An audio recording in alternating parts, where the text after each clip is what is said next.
Do you have trouble disclosing personal information about yourself or getting others to talk about themselves to you? My name is Riley Omyotek, and I will be talking about self-disclosure, and I will be talking about the interpersonal relationship that I have with my father. I believe that disclosing personal information about yourself can help bring you closer in your interpersonal relationships. I will be giving you a summary of the article that I read, the findings, the hypothesis, and the results that they found, and how it applies to my interpersonal relationship with my father. So, into my first point.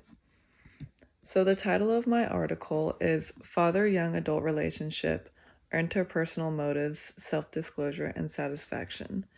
So, the authors, Martin and Anderson, explored the study of investigating self disclosure, interpersonal communication motives, and communicating satisfaction, and the father and young adult relationship. Undergraduate students and their fathers were given the same questionnaire on self disclosure to complete. The hypothesis was to discover why a father or their child chooses to self disclose with one another, and if they have the same patterns and motives and everything like that. So, on to the findings and the hypothesis of this research article. So, the first hypothesis was they predicted that young adults would report communicating more for the motives of pleasure, inclusion, and escape, while fathers would communicate more for the motive of affection. The findings of this hypothesis were partially supported, as neither showed results of communicating for pleasure, but the rest was accurate.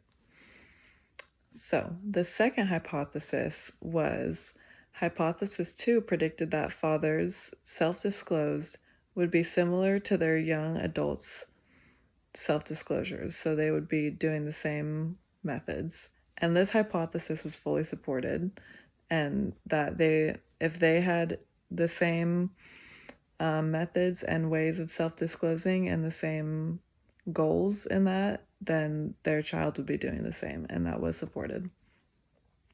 So the third hypothesis was predicted that fathers and their young children would share the same motives for communicating with each other. And this hypothesis was partially supported, as some did give results of having the same that their father did, but a few of them didn't, so it was only partially supported.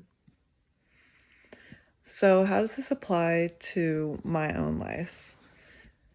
So the interpersonal relationship that I chose is with my father, who I've been in an interpersonal relationship with my entire life. And the specific problem that I have is the lack of self-disclosure that I believe he expresses, resulting in me not self-disclosing my goals with the conversation we're having or with our relationship going forward.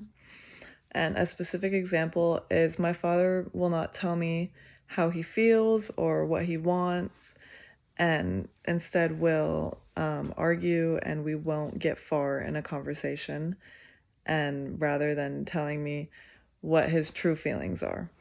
So rather disclosing his feelings of maybe anger or sadness, he chooses to be more violent and irrational instead of telling me his true feelings, which would result in me probably doing the same thing.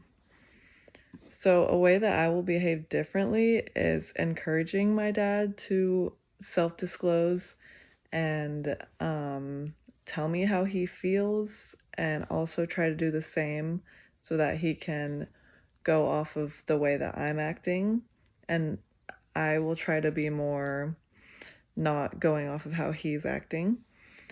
And I expect for him to listen more to me and then hopefully communicate better with me.